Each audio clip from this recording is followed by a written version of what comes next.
Hello, everybody. I'm Mr. Davenport. Welcome to Exploring Plant and Animal Science.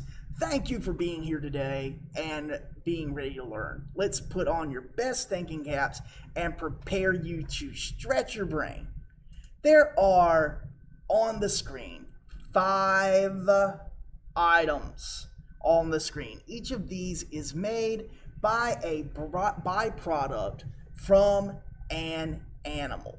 Okay, so I'm gonna change the screen, let you guys see these 5 items. And I want you guys to take a few seconds and think about, where do these products come from? What type of animal or what kind of byproduct was used for every single one of these items? Changing the screen now. Let's take about 20 seconds. 20 seconds on the clock. What type of animal or what kind of byproduct did all 5 of these items come from? We got baseball, a baseball glove, a soccer ball, a basketball, and a nice pair of leather shoes. Where did these, consumer goods and things come from? Got 5 seconds. 4, 3, 2, boom. So, guys, I think that most of you may have guessed that all of these products came from leather or the hide of either a pig or a cow. Now, truth is, the hide of the cow or the hide of the beef animal is what was used to make these 5 items. When we think about the byproducts from animals, we probably considered a waste originally. Okay, animal hide probably at the beginning seemed kind of useless until people started making clothes and goods out of it. People who had the product they wanted from the animal, they got creative and they looked for alternative uses for the other stuff that they didn't want, like tendons and bones and skin. Rather than those things going to waste, they became valuable byproducts. And just like that, when faced with obstacles, rather than giving up, we become creative and we adapt.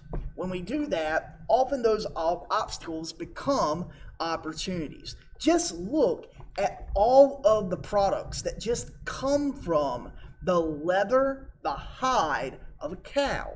I mean, look at it. So, moving forward. So, another thing, if we were to take one cowhide and make as many of blank, how many would we have? So if we took one cowhide and we were only making baseballs, it would make 144 baseballs. If we took a cowhide and we were only making baseball gloves, it would make 12 baseball gloves. It would make 12 basketballs.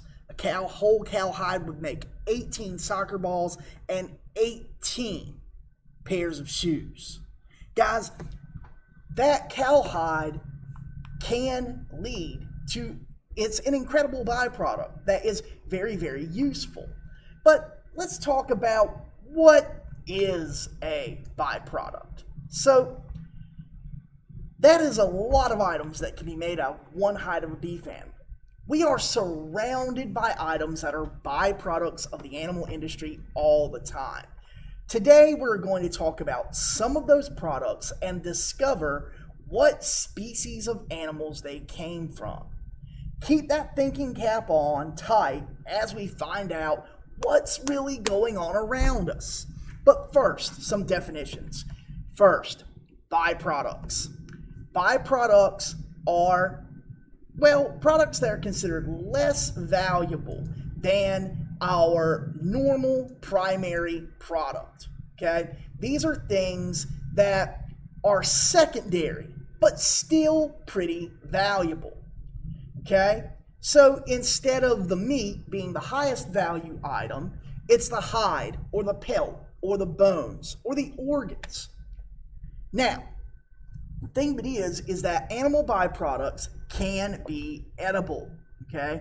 We do eat some of these animal byproducts like tripe and Jello, which gelatin comes from cow and animal bones. So edible means that it is fit to be eaten by humans, that we can eat it and get nourishment from it. Inedible means that it is unfit to be eaten by humans. So an example would be cosmetics. So, and finally, species. A species is a class of animals that have common characteristics. We talked about this when we were talking about livestock in general. Okay? So they have qualities that are a distinct or specific kind. So swine, cattle, sheep, poultry, and goats. Okay? Those are all specific species. So, guys, what we're going to look at today are 3 byproducts of each major livestock animal species. We're going to be looking at, all right, here we go.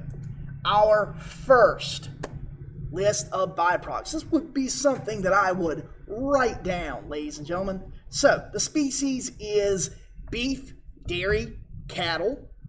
And so the first byproduct is tripe, which some people eat. It is kind of a fatty, tissuey thing, and it comes as a byproduct of animal agriculture. Second byproduct from sheep is surgical sutures, stitches. And then the last byproduct that comes from the bones of a cow is jello, gelatin. Like jello, guess what? Comes from cow bones. Now, sheep byproducts. So, sheep have 3 specific byproducts that we're going to be talking about. First, we use sheep skin to make book bindings, the leather that most hardback books, especially older books and things that have collected editions, they are made out of sheep skin. Then we have bandage strips, the elastic bandage strips that we use to wrap up injuries. Those have sheep skin in them because it helps soothe the damaged tissue. And another byproduct that we get from sheep is shampoos. We use their placenta. We can also use the lanolin from their wool to create lotions and shampoos. Swine byproducts, pigs. So, one of the major ones is pig ears. Well, what do we need pig ears for? Well, dogs love them as chew toys. And so pig ears get dried and saved and hardened so that they can be given to dogs as treats, and they can use to help clean the animal's teeth, and they just enjoy them.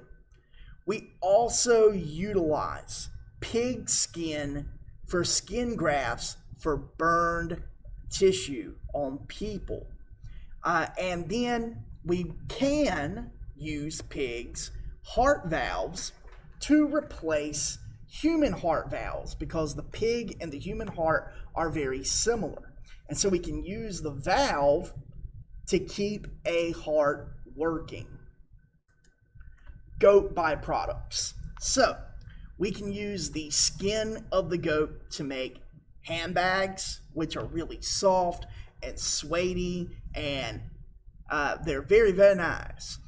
Then sweaters, especially Angora sweaters, very soft, fine, hair, fur from those goats. It's sheared off of them to create very soft, very nice sweaters. And we use the goat milk to make soap, which you guys are going to be able to take a look at later on this week. And finally, our poultry byproducts. We use the byproduct of poultry production, i.e. their manure. We can get those and decomposed chickens that have completely decomposed, and they are turned into fertilizer in order to nourish gardens and all kinds of things to add nutrients back to the soil. The second byproduct is feather meal. This is feathers that have been stripped from the chickens that's ground down, pounded, beaten to a fine powder, and this is used as filler for animal feed. And then paintbrushes. Chicken feather and poultry feather paintbrushes have been around for a long, long time, and these are used in calligraphy and in other forms of art and painting. So, guys, what I want you to keep in mind is animal byproducts are all around us.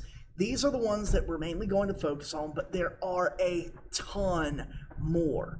So, keep that in mind and have a great week.